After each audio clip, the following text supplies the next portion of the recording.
இன்னைக்கு நம்ம சூப்பர் எல்னினோவை பத்தி பேச போறோம். முக்கியமா இது உலகத்துக்கும் இந்தியாவுக்கும் எந்த அளவுக்கு ஆபத்தை ஏற்படுத்த போகுது, தமிழ்நாடுக்கு எந்த அளவுக்கு ஆபத்தை ஏற்படுத்த போகுதுன்றத பத்தி பார்க்க போறோம். எல்னினோ அப்படின்னா பசிபிக் பெருங்கடல் எப்பெல்லாம் சூடாகுதோ அப்பெல்லாம் இயற்கையில ஒரு புது வகையான வானிலை பேரட்டன் உருவாகும். அந்த பேரட்டன் தான் எல்னினோ அப்படின்னு சொல்றாங்க. இது 2026ல வரப்போகுதுன்னு நாசா அதிகாரப்பூர்வமா அறிவிச்சிட்டாங்க. இந்த நாசா ரொம்ப நுணுக்கமாக கண்காணிச்சுக்கிட்டே இருக்காங்க. நாசாவோட சென்டினல்-6 சேட்டலைட் கடல் மட்டத்தை அளந்துகிட்டே இருக்கு. அது எவ்வளோ சூடாகுது, எவ்வளோ உயருது எல்லாத்தையும் கண்காணிச்சுக்கிட்டே இருக்காங்க. அதை வச்சு நாசா விஞ்ஞானிகள் என்ன சொல்லியிருக்காங்க அப்படின்னா 2026 வந்து 1997ல் நடந்த மாதிரி ஒரு சூழ்நிலை தான் இருக்குது அப்படின்னு சொல்லியிருக்காங்க. இது இன்னும் மோசமாக போகுது அப்படின்னு சொல்லியிருக்காங்க.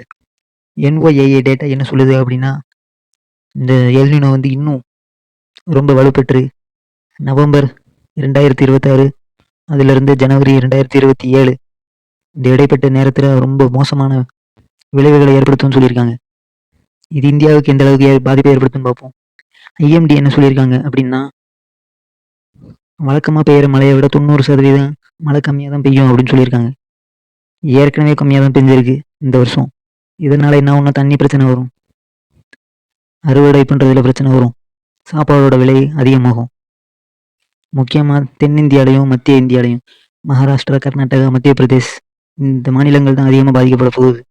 மத்திய அரசாங்கம் என்ன சொல்லியிருக்காங்க அப்படின்னா 12 மாவட்டங்கள் தமிழ்நாட்டில் அதிகமாக பாதிக்கப்பட போகுதுன்னு சொல்லியிருக்காங்க.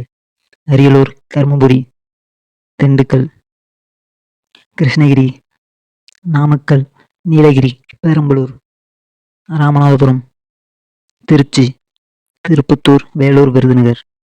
அக்டோபர்ல இருந்து டிசம்பர்ல இந்த எல்னினோ உச்சத்தில் இருக்கும்னு சொல்லியிருக்காங்க. இதே மாதிரி ஒரு சூழ்நிலை தான் 2015ல் சென்னையில் பயங்கரமான வெள்ளம் ஏற்பட்டது.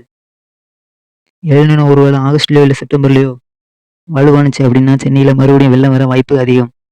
இல்லை ஒருவேளை தள்ளி போணுச்சு அப்படின்னா அது வலுவிழக்கவும் வாய்ப்பு இருக்கு.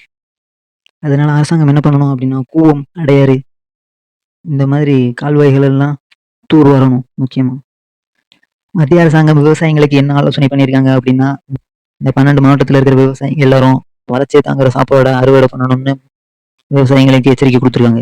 உலகத்தோட சுற்றுச்சூழல் மாற்றம் வந்து இந்திய பெருங்கடலை தான் அதிகமாக பாதிக்குது உலகத்தோட மற்ற பெருங்கடலை விட. அதுக்கு என்ன பண்ணணும் அப்படின்னா தமிழ்நாட்டு அரசியல்வாதிங்க எல்லாரும், அது இந்திய அரசியல்வாதிங்க எல்லாரும் இந்தியாவோட கால்வாய்கள் எல்லாம் சுத்தம் பண்ணணும். மக்களை முடிஞ்ச வரைக்கும் மேடான இடத்துக்கு போக சொல்லணும்.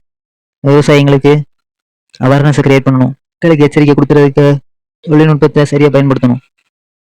இதுதான் என்னோட கருத்து. இப்போ யூரோப்பில் பார்த்தீங்கன்னா ரோடெல்லாம் உருவி ஓடிக்கிட்டு இருக்கு. இதெல்லாம் எல்னினோவோட எஃபெக்ட் தான். ஒருவேளை வெளில வந்தால் மறுபடியும் தண்ணி பிரச்சனை பெருசாக வர்றதுக்கு வாய்ப்பு இருக்கு. இதுதான் 2015லேயும் நடந்தது. அதுக்கேற்ற மாதிரி சூழ்நிலை அரசாங்கங்கள் இப்பவே ரெடியாக இருக்கணும். இதை பற்றி உங்கள் கருத்து என்ன? கமெண்ட்ல சொல்லுங்க. சப்ஸ்கிரைப் பண்ணுங்க, லைக் பண்ணுங்க, ஷேர் பண்ணுங்க.